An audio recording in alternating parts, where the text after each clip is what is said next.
going to be fun, man. I cannot wait to watch you guys play. Coming to you from the My Michigan TV studios. We're going to kick you in the teeth. It's the Roar Live. We're going to bite a kneecap off. With hosts, Michigan High School Hall of Fame head coach, Tony Blankenship. Doesn't matter if you have one ass cheek and 3 toes. I will beat your ass. The outsider, Scotty William, and Corey Tiez. It's our core foundation, man. Grit. Hello, everybody, and welcome to the Roar Live right here on My Michigan TV, Facebook, YouTube, and beyond. You can't get any better than this Lions 52-14 victory over the Titans this week. I am your host, Scotty William, alongside the antagonist himself, Corey Tiez, and somebody a little new to the show, but he's not new to the Cohen Bro Opinion Show. Charles T. Kraft with us this week as Tony is out. We've got a lot to talk about for sure, gentlemen. This week, we are going to find out who your player of the game is. I know who mine is. We're going to talk about Jamison Williams' off-field issues, and we're going to see what the Lions are doing in the trending report. The Lions trivia. This is new for us this week. Who holds the most sacks in a season for the Detroit Lions? Do you know who that is? We also want you to call in on the QR code that'll be up on the screen here, and we want to hear from you. We want to hear your comments, concerns, whatever. How did you like the Detroit Lions victory this week? I thought it was great. What do you think, Co? Tennessee stinks. Tennessee stinks. Corey's never going to give us that great of a answer for reasons that we all know. Charles, how did you feel the Lions did today? Well, Tennessee isn't very good, like Corey said. But I will say this. It's the NFL, and you got to go out and do your job and win. And they did so convincingly. After that first quarter, there was no question what was going to happen. They took advantage of all the weaknesses of Tennessee, and they did what they were supposed to do. Well, we want to hear from you. There's the Roar call-in line. Just scan that QR code. Also, we have the Roar chat. We'll be looking at the chats, the chatter in the chat. Chatter in the chat. The chatter in the chat. So, let's get to the highlights. Here we go. And here we go. Well, we're waiting on the highlights, but that's okay. Here we go. Now time for your highlights. Battleground Ford Field. It's been since 1995 that the Detroit Lions have won against this team, this Tennessee franchise, when they were located in Houston and called the Houston Oilers. The Titans striked early in this game. Aki had the sack on first down. Lions went 3 and out early. Nowaski then took over for the Lions. An interception on the Titans' first drive that ended early. Then it was David Montgomery on the 7-yard touchdown run. His 20th rushing touchdown since 2023. Lions up 7-0 early. Roger McCready would get the ball back for the Titans on a sack for Goff. That drive that would end with a punt. And then it was Mason Rudolph with this 11-yard run for a touchdown. Jahmyr Gibbs would then take over again for the Lions. A 70-yard touchdown run. You've seen it. He's off to the races. And the Lions up 14-7 in the first quarter. The second quarter, Mason Rudolph would hit Westbrook on a 5-yard catch. That would tie things up 14-14. And then the special teams for the Lions would take off on Khalil Dorsey's 72-yard return to put the Lions in scoring position, and then Jared Goff would hit Brock Wright on this 8-yard touchdown pass into the end zone. Lions streaking early. The defense for the Lions would then take over again. Kirby Joseph would pick this interception off of Mason Rudolph, his 5th pick of the year. And the Lions went to work again. Goff to Sam Laporta on a short one. He would look to see, but it was Amon-Ra St. Brown that would make it 28-14. Laporta was almost in. We're going to talk about that because I thought he was in on that play, but he was stuffed short of the goal line. Then, after this, Khalif Raymond, 64-yard return to set up the Lions. Oh, he was off and away all day today. Khalif Raymond taking it down to the 20. Then the trickery begins. Goff to Montgomery, who throws a touchdown pass to Sam Laporta. Jake Bates hits the extra point. 35-14 for the Lions. 49 points in the first half. And then the second half, the special teams would take over again.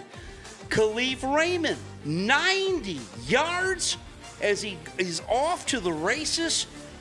90 yards for a touchdown. Khalif Raymond makes it 42-14 Lions.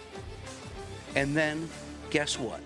It was another Khalif Raymond touchdown here on a 7-yard pass from Jared Goff to make it 49-14.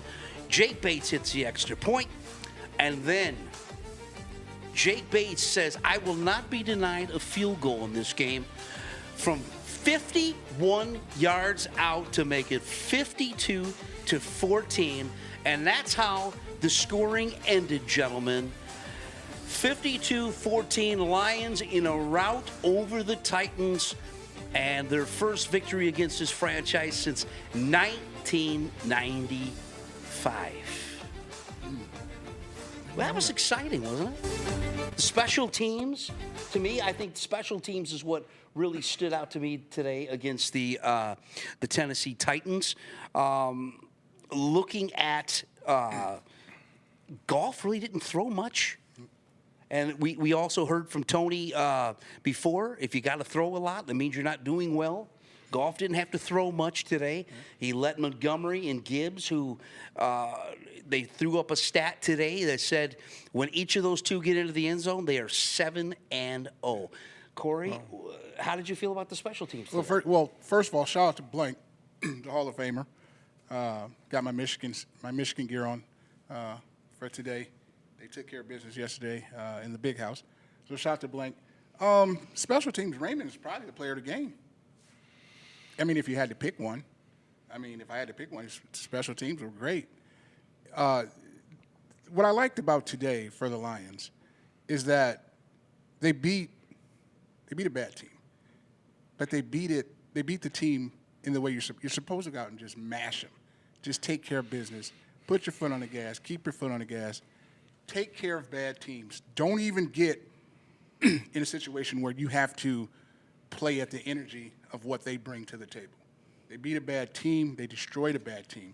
That's what you do. That's what good teams do in the National Football League. So they took care of business today. Charlie, how did you feel about the special teams for the Lions today? The special teams were the game. They were the whole game. And I think the key was that when the special teams put them in a position, a good position, or when they got put in a good position because they created a turnover, they took advantage of it. They didn't miss any opportunities. Sure. They get the great run back, and then they go in and score. Yeah. They get a turnover, they go in and score. So they took advantage of everything. They didn't miss any opportunities, which is why at the end of the game, you can have such a difference. I'm not sure what the difference in yardage was between the two teams. I know that Tennessee outgained them, but Detroit dominated the game. Yep. The Roar Live is your streaming choice for Detroit Lions coverage and commentary from fans like you and our panel right here on My Michigan TV. The question of the day is, will Jamison Williams' off-field issues affect the Lions going forward? He wasn't needed today, obviously, being suspended for the next 2 weeks. He really didn't do much last week. Yeah. What do you got? What is your viewpoint on Jamison Williams, Cole? Well, I don't think he will affect them. I think they can win without him. I think he's going to affect himself. He's got to get whatever he's got going on fixed. I think he can be a good player and he can contribute to what's already a good thing going with the Lions. But he has to look inside himself and figure out, hey, is this what I'm going to do? Am I going to put in 110%, play by the rules, do what I'm supposed to do, be a professional? He has to get himself fixed. The Lions are going to be fine with or without him. So he has to look into the mirror and talk to the guy in the mirror. Can't lie to the guy in the mirror. So it's up to J-Mo to do what he needs to do.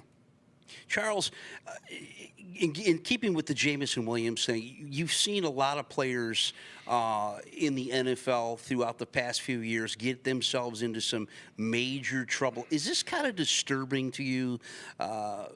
This is kind of his second offense, and you hope that it doesn't set him up for something worse.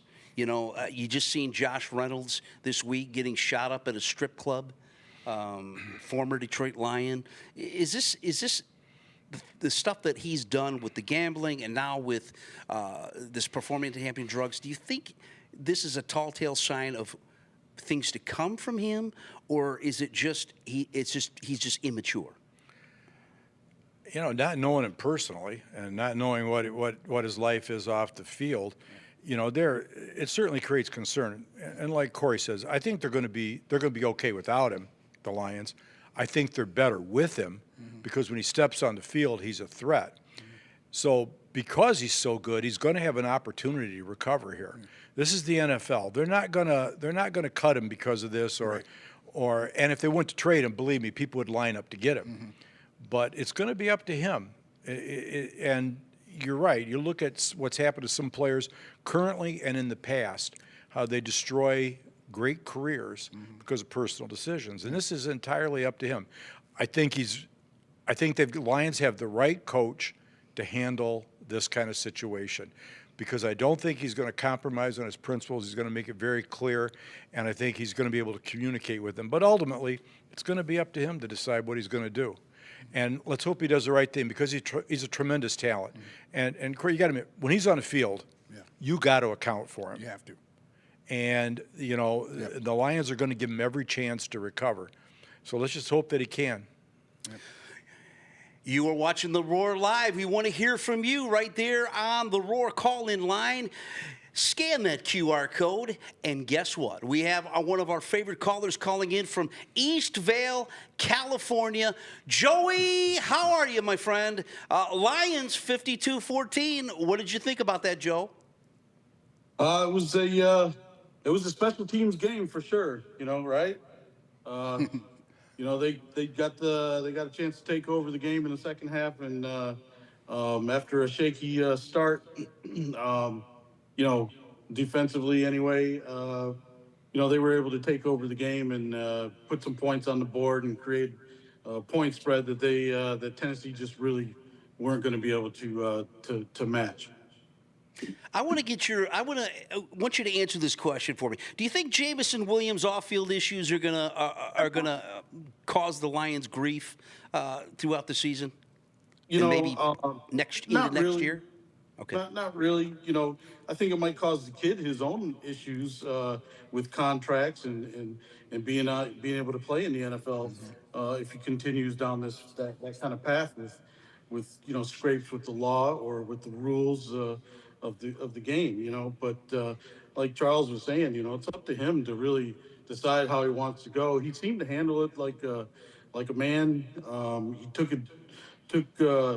he took responsibility for his actions and he accepted his punishment and seemed to want to move on. But it's all about it's more about what you do than what you say. So if he actually can stay away from doing dumb things or getting caught up with the dumb things, then you never know what could happen with him. But as far as it affects the Lions, I don't think so. They have so many weapons on their team and so many weapons offensively.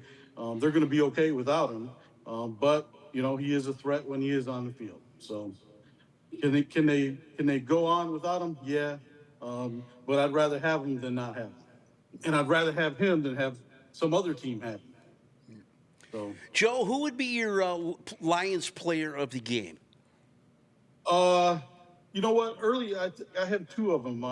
Early on, I think it was Montgomery. He set the tone offensively, and he seemed to be playing with a chip on his shoulder when he got the ball from last week's fumble, and he was just pounding that line early on, and he made the difference early in the game. And then with that pass, he threw a bullet to Laporta and or to Wright, whoever that was. It was a real nice throw, from a running back. So I give him the player of the game. Khalif Raymond also, in the second half, he pretty much took over when we've seen the Lions just kind of, let up off the gas during the season. We've seen it happen in the second half. He took it to him and got a couple big run backs and a couple of big plays. So Khalif Raymond is he's the second player of the game. I'm going to pose this question to all three of you because this is something I wanted to talk about today. Was it kind of disturbing to see how the Lions' defensive line played today? To me, I mean, granted, it was a 52-14 victory, but I think the defensive line needs to step up a little more. Am I crazy to think that pass rush needs to? I mean, they played a mediocre quarterback in Mason Rudolph, but they still didn't really pressure the Titans on that defensive line. What did you think, Joe? Yeah, there's no doubt. They were unable to put any serious pressure on the passer, pretty much all day long. And that, and they also gave up some runs up the middle, which was a little concerning. I was expecting to see them stand up, and I tell you, we lost Malcolm Rodriguez early in the game, dude, and that seemed to make a big difference up the middle. I was really disappointed with the way that the defensive backfield played today. I just thought that they played soft all day long. Until they got a couple big plays with the interceptions, but they were just they let that Rudolph look like he was an All-Pro. And it was a little disappointing to see that, but we're just so strong offensively and have so many weapons. People that will go, take the ball and run it down the field and get points. It just, we were just too strong overall, for Tennessee. Joe, I don't know if you had a chance to see the Lions trivia question today. Who holds the most sacks in a season for the Detroit Lions? Is it Ndamukong Suh, Ziggy Ansah, Bill Gay, Aiden Hutchinson, or Robert Porcher? Do you got a answer on that? A quick answer? Man, I have no idea, but I would say Robert Porcher. Okay, we will find out towards the end of the show who that what the answer to that question is. Joe, thanks for tuning in with us again. We love it when you call in. A lot of good insight, and hope to see you next week. All right, boss. You guys take care out there. Hope it's not getting too cold. It's nice and sunny and warm out here in California. So And sorry that your Michigan State Spartans lost. Yeah. What's that? We're sorry that your Michigan State Spartans lost this week. Oh my God! They should have beat Michigan, man. They were killing them in the first half. It was just taking it to them, and we let them back in the game. It's a little bit disappointing. I'm not.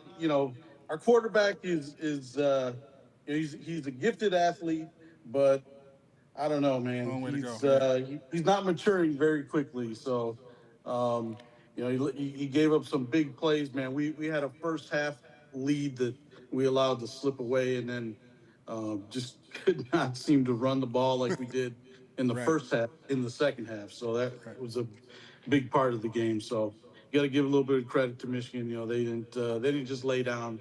Not that they would at the big house, but we had them. We had a chance to win it. We blew it. So Joe, I was at the Michigan State-Iowa game last week, and Childs played very, very well, I thought. yeah. And I watched that game and then the Michigan game, and I thought the big difference was, and Iowa's always renowned for their defenses, right? I thought Michigan was way more physical, and that took a toll. That was what I thought. Iowa, I just didn't see him playing that physical against State, but Childs played great.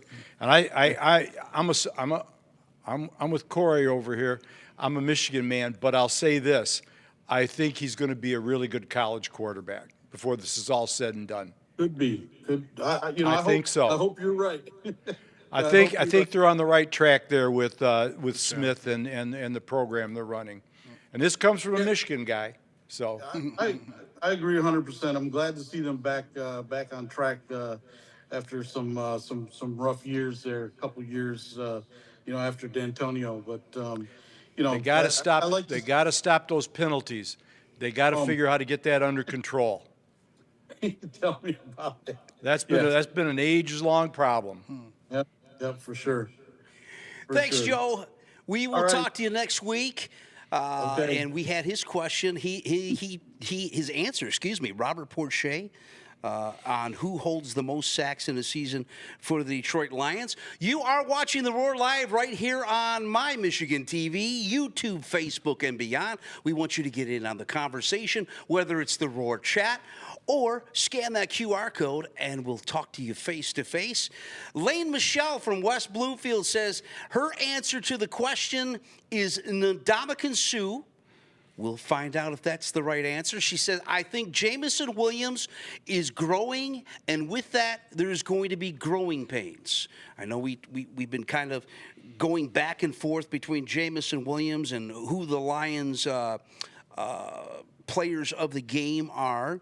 But thank you, Elaine, for that coming in on the Roar chat with that comment. Paul Johnson, 21, from Novi, Michigan, says, Ziggy Ansah. He thinks it's Ziggy Ansah, and he says J-Mo is a young guy with a lot of talent, but he needs to lay low and stay out of trouble. So we'll see. We will see.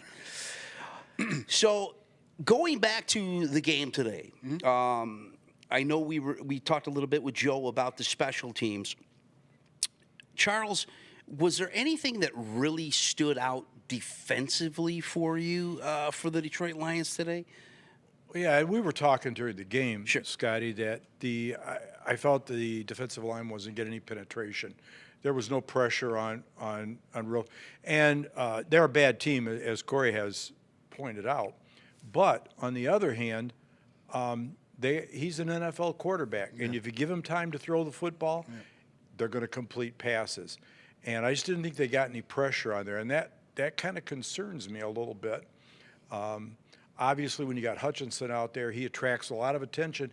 Even if he doesn't get through, they're having to double team him and do other things. So that was concerning to me. But, the old saying, I guess, in football is it's about the adjustments, right? Yep.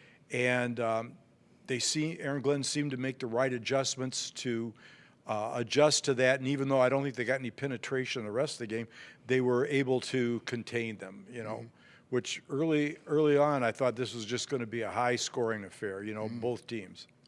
Do you think, Charles, they need to look outside of the organization, maybe to bring somebody in with the trade deadline coming up?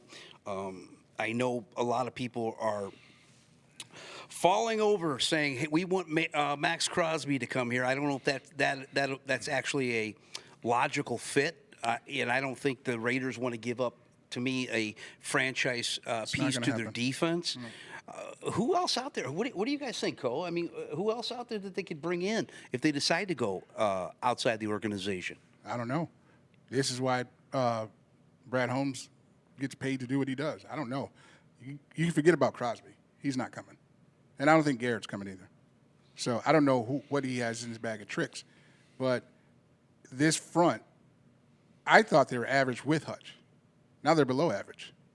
They didn't get – if you have a great quarterback, a good quarterback, and you give him 5 seconds to throw, he's going to eat you alive. You just had Rudolph and Darnold for the last 2 weeks. So they better figure something out. Like, I don't know, what they can come up with or who's out there. They got to get something better than what they have now, for sure.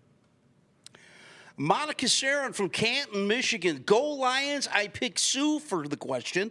J-Mo needs to be careful in the way he conducts his life off the field, but I don't feel it'll affect the Lions team as a whole. I think that's pretty much been the general consensus here, gentlemen, is that he's going to have to grow up a little bit and make the right decision. Yes. Tank Davis from Detroit. Jameson has talent, but talent has to come in a package that includes maturity. Right now, that is a work in progress. He says Robert Porcher is his answer of who holds the most sacks in a season for the Detroit Lions. Offensively, we've said the special teams was what really showed out. I think we have some special team clips. I had the guys in the back, Jared and David will bring those up. Khalil Dorsey making this huge run that kind of just set the tone the rest of the way, if you ask me. I mean, this is kind of a breakout for the special teams. We haven't really seen them break out in this manner all season long. So it's nice to see them picking up the pace to get the offense in scoring position. And then, of course, Khalif Raymond with this big run here, already up 28-14. Do you think this was just a lack of the Titans not being very good on special teams? Or do you think the Lions just are that much superior in the special teams aspect? What do you think, Charles? Yeah, I'm not really sure about Tennessee's record, their special team record, but I got to tell you, the Lions got speed. And when they broke these plays down during the game, you could see the scheme was very good. The blocking's incredibly good. People knew their assignments. They stuck to it. They stuck to the plan, and they were successful. So I really don't know. I don't know about Tennessee. I would tend to give more credit to Detroit as opposed to saying Tennessee is just bad at it, because this is their seventh game, right? Yeah. Tennessee's and I haven't heard of them being that horrible at it. But look at the speed of these guys. I mean, they just got great speed, great instincts. They've got really quality players at these positions, and they were showing the blocking, and it was incredible. What they were showing, the little things that you miss during the run back until you break it down. Yeah. They were doing all the little things really well. What do you think, Cole? I'm going to give the Lions credit and give Titans no credit. I got to have a talk with the special teams coach on Monday, tomorrow. For the Titans? Yeah, absolutely. This is insane. Over and over again, there's no – Charlie, you said it earlier. You said adjustment football. You couldn't – there's nothing. I mean, have we ever seen anything like this? Like, this is – you got to give the Lions credit, of course, but Tennessee gets no credit. I mean, what were you doing here? Like, Raymond, took 2 back? Yeah, one touchdown. Yeah. He took it back, sure. Yeah, we got to have a talk. But he had two long kicks on special teams. He really looked good today. He did. He did. His breakout game, and when they needed it most, Yes. with J-Mo out. Yes. He kind of filled that role. Yeah, I think, Corey, you're absolutely right. You got to make, if they're doing that to you, you've got to kick the ball away from them. Exactly. You've got to do something different. Exactly. You've got to do something different. Yes. Yep. You are watching The Roar Live right here on My Michigan TV, YouTube, Facebook, and beyond. We want to hear from you. There is the QR code to call in to talk to us today on this Lions Roar Live postgame show. San Diego Cam says, Ndamukong Suh is my guess on the question. He said, JMO scares me a bit, but people make mistakes, and unfortunately, his are on a bigger stage. Also, he needs to really settle down and understand that his decisions on and off the field have consequences. Just look at Josh Reynolds in Denver. Robert Tyler writes in on the Roar chat from Sylvania, Ohio. As a Lions fan, I am confident in the team as a whole. While JMO is a threat on the field, they showed that he doesn't need touches for this offense to thrive. Porsche is his pick on the who holds the most sacks in a season for the Detroit Lions. Going back to replacements for Hutchinson, I'm scared that they don't have anybody in-house, because to me, nobody's really stepped up in that role at all. James Houston, who I thought could be a guy that could step up and, you know, especially after what he did a couple of years ago, he's really kind of been non-existent. And, you know, this game could have got out of hand early had the Titans had even a B quarterback. Yeah. What do you think? Yeah, this is not sustainable, the way they're getting to the quarterback. It's just not. You have to have something, like Charlie said, these are NFL guys, even the worst guys, right. Zach Wilson and stuff like that. You give them time, they will pick you apart. You know, they'll beat you, and your corners still aren't that great. You know, your back end is not that great. Sure. So help them out, help them out more so they can, they can have opportunities to maybe jump some balls like Joseph, and the corners can have some opportunities. You know what I mean? But you have to get pressure. They didn't get pressure on Darnold. Right. They didn't get pressure on Rudolph today. Like, you have to get some pressure. Like I said, I didn't think that they were that great with Hutch, but at least Hutch was going to make you think about it. You know what I mean? Mm-hmm. He's coming. Here comes 90. What's Hutch? 97. Here comes 97. You know, they gave up a lot of chunks, but now you have Anzalone, the linebackers. They're going to have to work even harder because the front is not getting any pressure on these quarterbacks. They got to figure out something. Holmes is good. Everybody loves him. Let's see if he does something. Or are they just going to stay with what they got? That's the thing. Like when Tony was here, we talked about, do you win it now? Are you going for it now because of that window? Well, if you go for it now, you got to make a splash, and you got to get somebody to help. Now, who's going to come? How much they're going to pay? How much is it going to affect the draft, the money, and all that? That's what Holmes gets paid for. So we'll see moving forward. But they got to get something. What do you think, Charles? I agree. Max Crosby's out of the question. He's out. And there's a couple reasons, in my opinion. One is the cost. You say, well, we're playing for this season. This is our shot, and we need this piece. But what are you going to give up to get him? Yeah. I mean, they're going to, Las Vegas is going to demand a Jared Goff, Stafford trade in reverse. Yes. You're going to have to give up a lot to get him. And then where's that going to leave us? And we're not talking about potentially good players. They're going to want quality players, proven players. So that's out of the question. Yeah. I guess to me is there anybody out there that they can get at a low cost? Maybe there's a team, and I'll put a little ignorance. I don't know the depth of that position around the league and who's out there. But is there somebody you can get for a third-round draft choice? Right. Is there somebody you can pick up? Yeah. And Aaron Glenn I'm sure is going to be under the gun here just a little bit to come up with some different schemes to try to put some pressure on the quarterback. Great point. And especially with them coming up in the next couple of weeks, you got in-conference rival, the Packers, next week coming to Ford Field. Yeah. And then after that, you got Titans. The Texans. Yeah. Texans. I'm sorry. Texas. Yeah, Texas, yes. Who's got a really good offense. Yeah, they do. So they're really going to have to shore up that defensive line because both teams can run the ball. Yeah. The Texans and the Packers can run the ball, and they also have receiving threats on both of those teams. And both better defenses. as well. Exactly, Yeah. exactly. But you know what? Does it surprise you though that the Lions started off slow again in this game? The Titans got to them early. Does that shock you a little bit, or is it more of?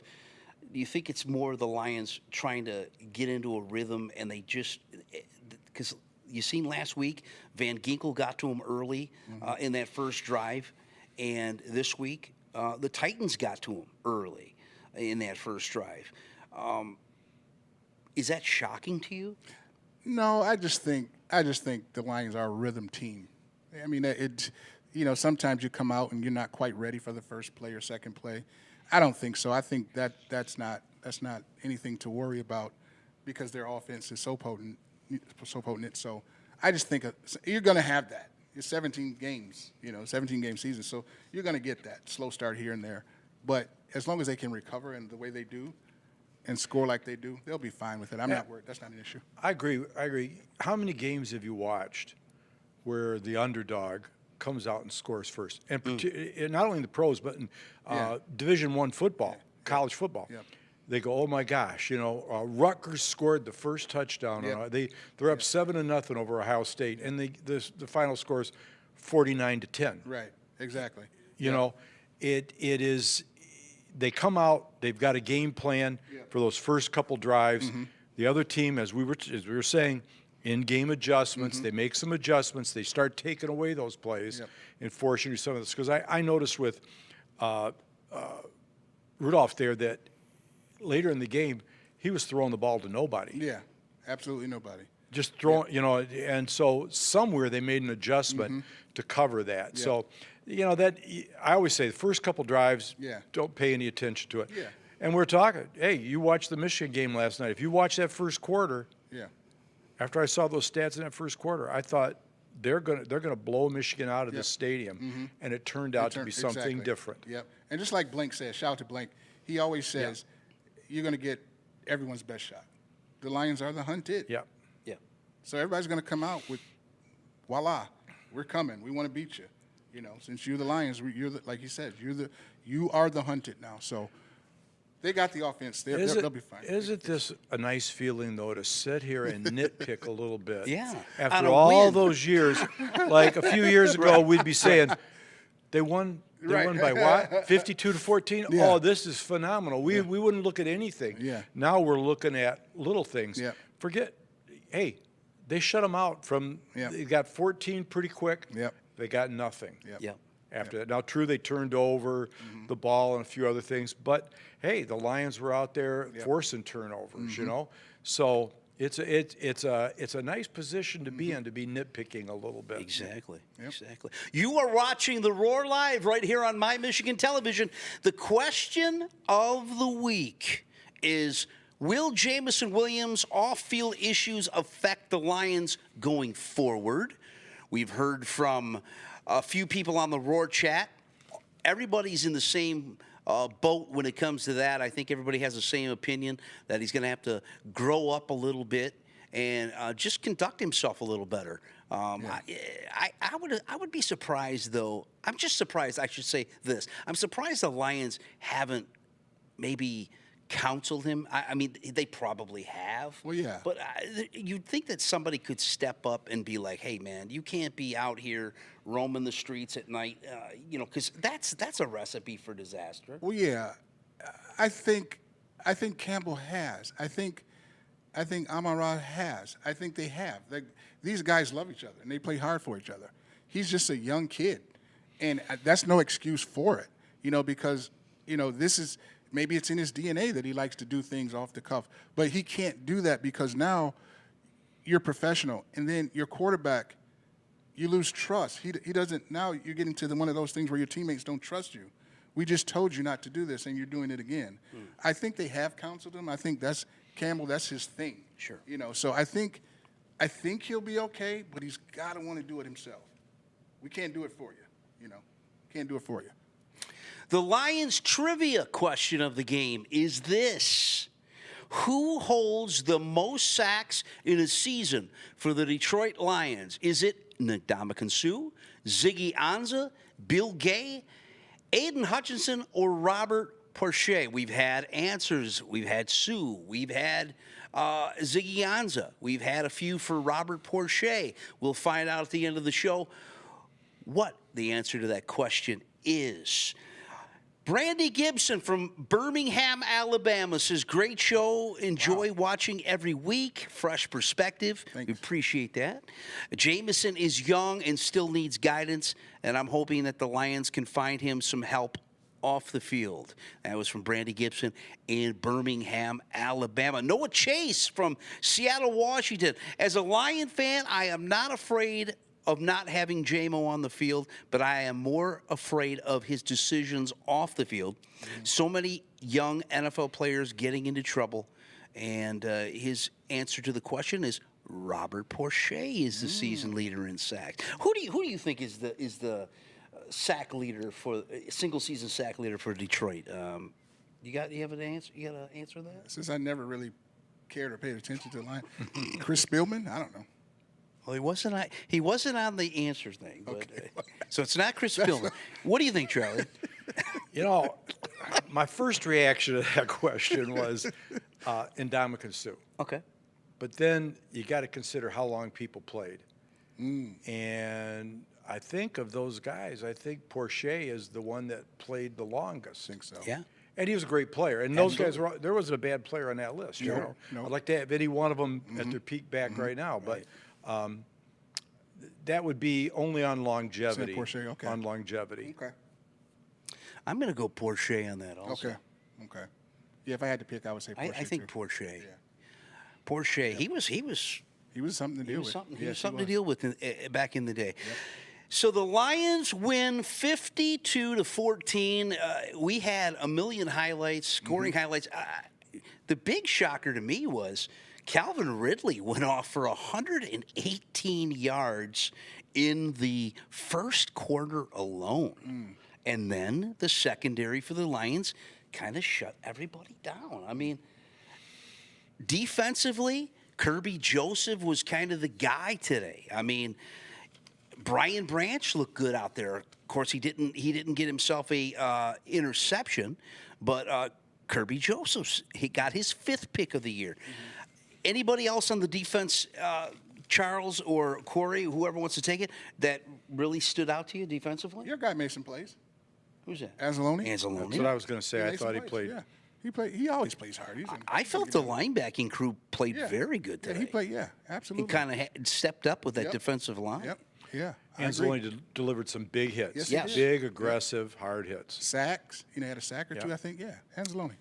I know we were saying Khalif Raymond is the special teams player of the game, or he could be your player of the game. I don't know. I think I would have to give it to Khalif today. And you said Khalif too, didn't you? Yeah, I said Khalif, and then the team as a whole. The team as a Yeah, whole? Khalif, yeah. If I had to pick one, I would go with the team. The team played together, but Khalif would have to be the guy.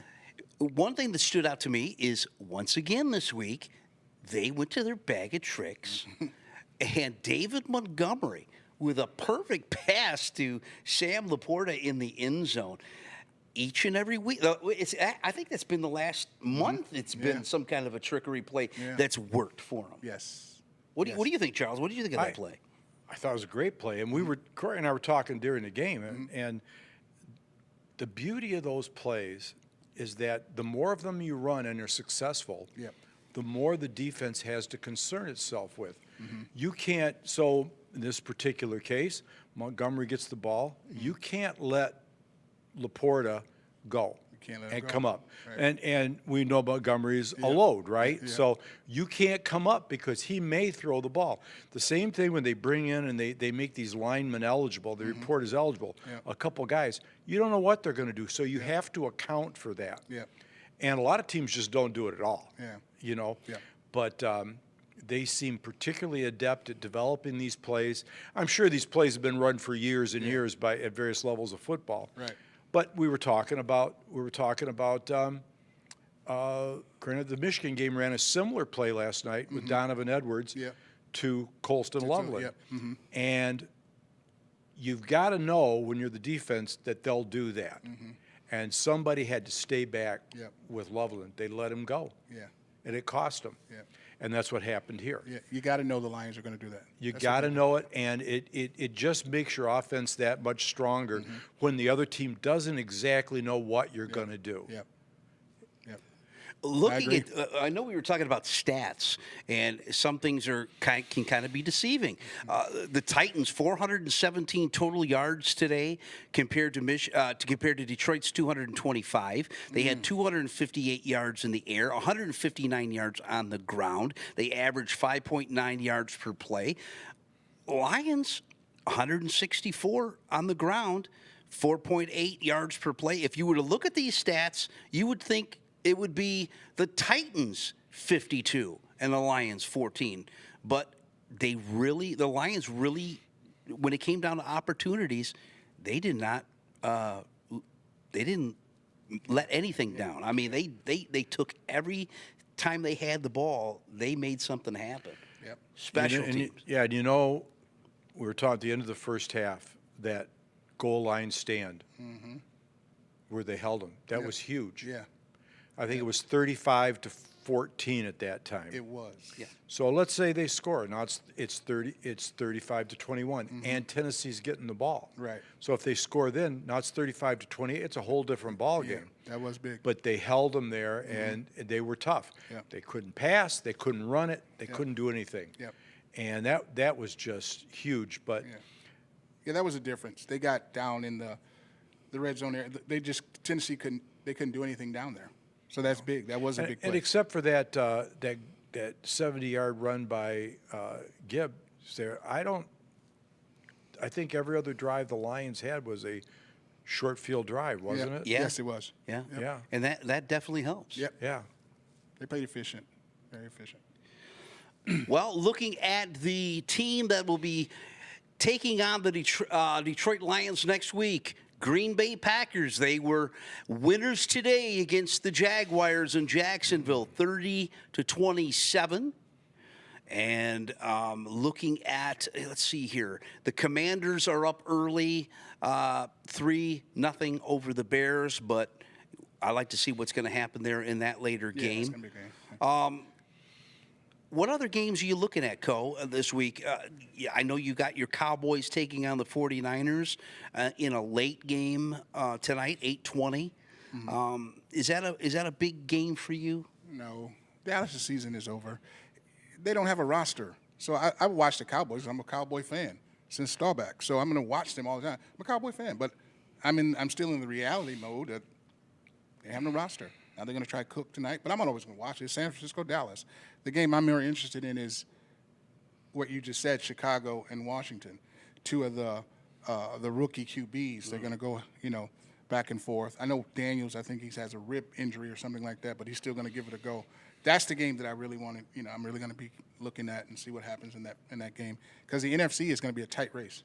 You got teams like Washington, you got Tampa, you got teams that are going to, Rams are coming back. You can never count. They're dangerous. So, but that game I'm looking for that game. Speaking of the Rams, they defeated the Vikings on Thursday night, 30-20. I know there was talk of the Rams kind of be sellers at the trade deadline, but they played pretty well. I think they should keep things together. The Vikings kind of flopped again for the second week in a row, but we were talking before the game, during the game actually, that maybe Darnold started to peak out a little bit.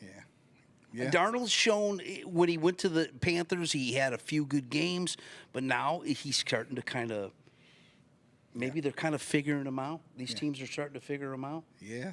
You know what? He's not A level anyway. You know what I mean? But he's in a good situation. I think throughout the season, people are going to lose games. I still think they're going to be a tough game when they come back here. But you're right, Scott. He does that. He has a tendency to hot, and then just mellow out. So we'll see. But I'm going to tell you something. If the Rams can get it back and stay healthy, that is a team. That's another team that you're going to have to look out for. You're going to have to account for them. I think I heard Colin Cowherd say the best quarterback other than Mahomes in football is Matt Stafford right now. So if the Rams are healthy and that defense can play a little bit, and let's be. And I know you're not going to want to hear this, but John Gruden made comparisons of the way Jared Goff's playing right now to Joe Montana. Is that a shocking statement from John Gruden? I think style-wise is what he's talking. Okay. Style-wise is what he's talking. That's all I'm going to say. Yeah, The number and style. Yeah, but style-wise, it's a fair comparison. Yeah. And I think last week, I don't know if you guys were watching after the post-game, Terry Bradshaw said something about Goff. It was like Brady-esque. And somebody goes, well, you're not comparing it to Brady. Well, that's not what he meant. Mm-hmm. What he meant was at the end of the game, Goff has the ability to lead you down the field. That's all. Not saying he's Tom Brady or anything approaching that. Yeah. And he's right. Getting back to the Vikings, I'll come to their defense a little bit. Okay. They took the game against Detroit was physical. It was a physical game. And that showed on that last Lions drive when they moved the ball down the field. And then so that game's Saturday and they're playing Thursday. Right. They were right. They were 4-day layoff. They were absolutely. a little beat up. Yeah. And maybe a little shell shocked. I think they thought they had that game in hand. Sure. And shell shocked. And I wouldn't write the Vikings off. No, not with Jefferson. No. Nope. Just not going to write them off. Yeah. And they're a good football team. And you do lose in the NFL. Yeah. All right. Yeah. Other games on the docket today, the Eagles beat the Bengals 37-17. Bengals, I don't know what is the issue there. I know the issue. They stink. Well, but with the talent they had with Burrow and Jay, or is it just you think it's the coaching? See, you can still have talent. You can still have talent and great players and still stink. They stink right now. I know everybody wants to make Burrow second, and he probably is, to Mahomes. But they stink right now. The Bengals are a bad football team. Period. End of story. That's it. Another win. Patriots defeated the Jets today. See? That there is another team that is kind of going into the tank. What do you think? What was the score of that game? 25-22. Aaron Rodgers has made that New York Jets franchise. He's handcuffed the whole organization. It's bad. It is bad. You got you got everything you asked for. Right. Defense, running back, tight end, 2 receivers. Devontae, you got the coach fired. You got everything. When is it you? This is almost like everybody said when Brady left to go to the Buccaneers. Is it Bill Belichick that made Brady, or is it Brady to make Bill Belichick? But to me, it seems to me now, when you look at Aaron Rodgers, it was Matt LaFleur that made Aaron Rodgers and Mike McCarthy. Yeah. I don't know. I mean, what do you think, Charles? He's running. It seems like he's running the team. He's running the team. And he's running it into the ground. And I can't say that I can't say that it breaks my heart to see him playing like this because I've never been a fan. Obviously, when we played with the Pack, we're not fans here, you know.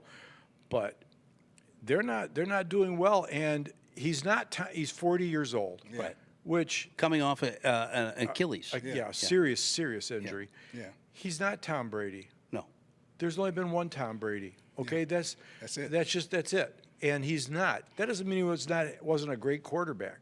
Yeah. But that window, I think, is closed. Yeah. For him to be the guy that's going to come out and change a game. And you talk about Brady, he went to Tampa Bay. He proved it there. Yes, he did. He proved it there. And the second one, and then they were in the playoffs and they lost that close game. Yeah. So he didn't fail there either. And I'm beginning to think if this guy is even better than Rodgers. Everybody they can't say he's 1-2 and whatever, and he still has an opportunity to make the Super Bowl. Why? How? The playoffs. How? They're terrible. Roethlisberger knew when to leave. Yeah. Well, and this guy, maybe on the right team, Aaron Rodgers would do well. This isn't the team for him to do well. Yeah. All right. Doesn't You seem got to like have a Trump. team that just needs the finishing touch put on it. Yeah. And this isn't the team. New York to do is a that. mess. Yeah. The Texans today defeated the Colts 23-20. That's a team that we'll be seeing here in the next couple of weeks. The Dolphins lost to the Cardinals today, 28-27. Cardinals have been up and down. Tua's Always, back, but yeah. obviously that hasn't made a difference. Nope. Any of the other of these games that are shocking to you? The Falcons beating the Buccaneers 31-26. I know you're a Kirk Cousins fan, and Kirk Cousins for you is a game manager. Yeah, He has his ups and downs, Yeah. like all quarterbacks. Yeah. But you beat a Bucs who he is, team, yeah. even though the Bucs have, don't have Godwin. He's out for the year. Oh yeah, that's right. Evans, he has a hard time staying healthy. That's correct. So it almost makes you wonder if, are they going to look to grab somebody coming up in the Yeah. around the trade deadline? Yeah. They definitely need another receiver there Yeah. to help Baker Mayfield out. Yeah, they do. They do. Yeah, they do because, those are his two key weapons. See, the one thing I'm going to give the Lions credit for, this is one thing I do like about the Lions. They're not a mess. They're a good team. Like from organization to down on the field, they're not a mess. The Jets are a mess. The Cowboys are a mess. San Francisco right now is a mess. Everybody's injured.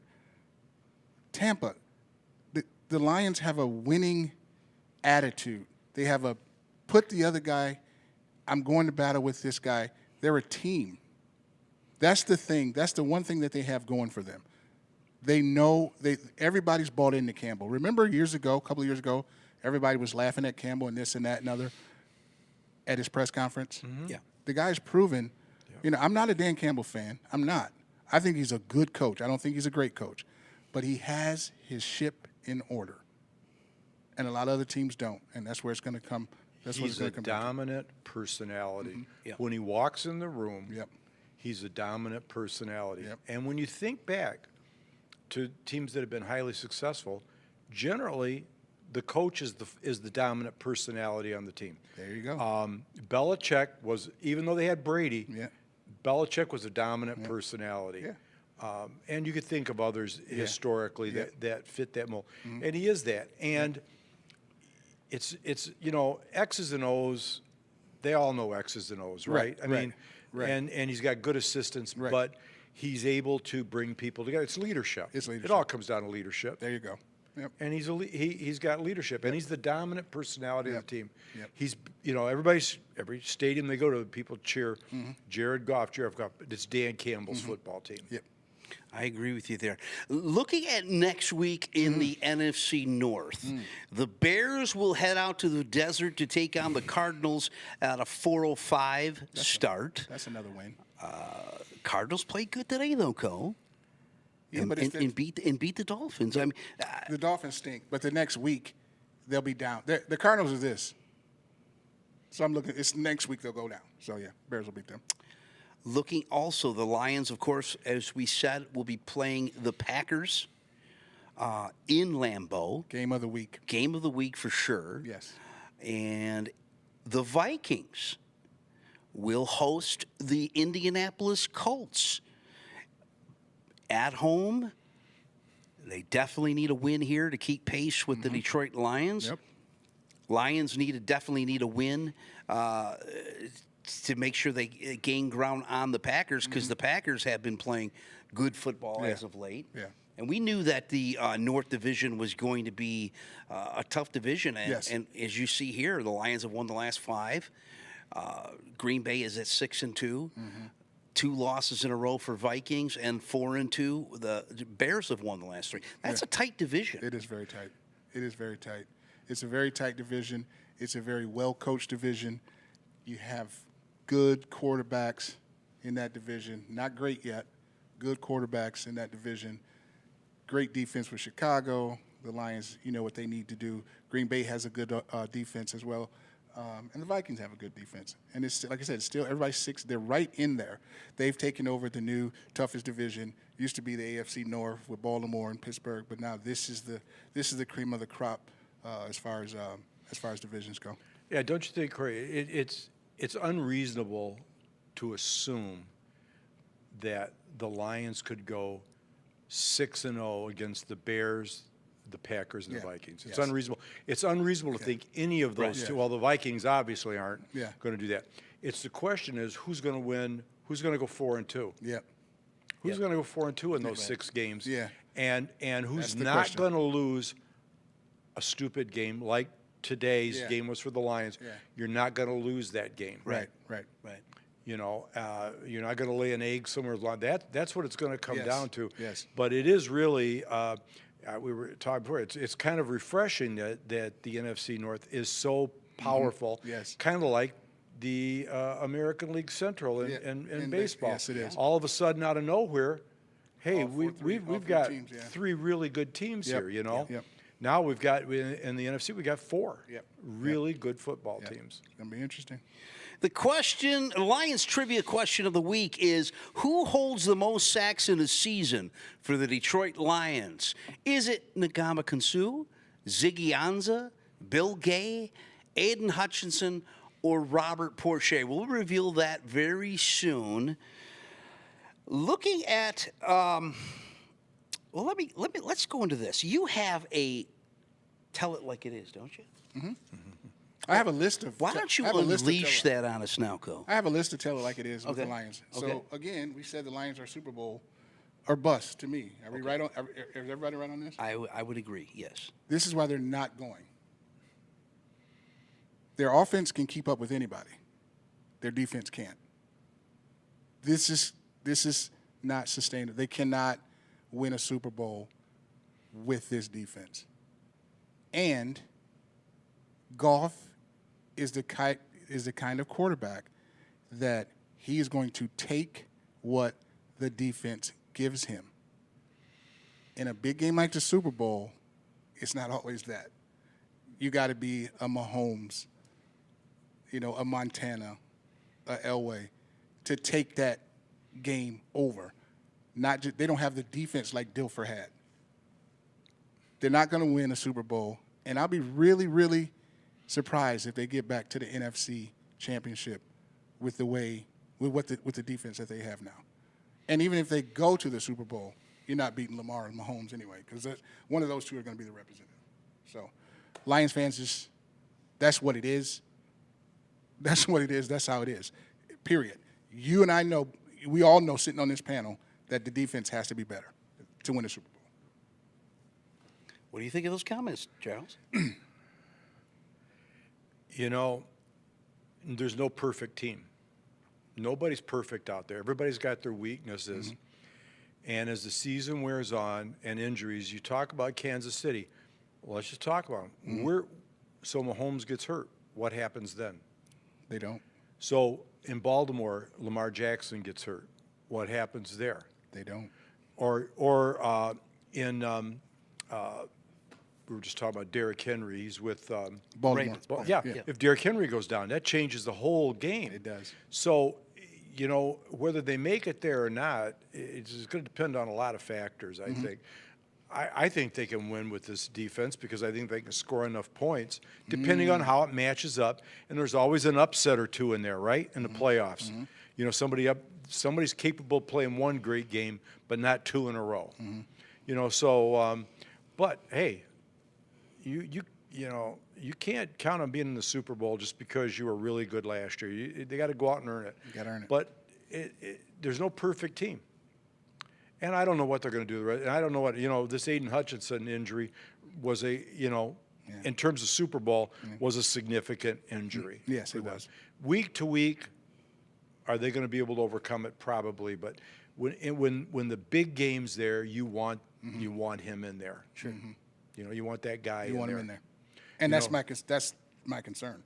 That's what it is, right? That's what I'm saying. Like, you got to have this guy out there. He's the best defensive player that they have.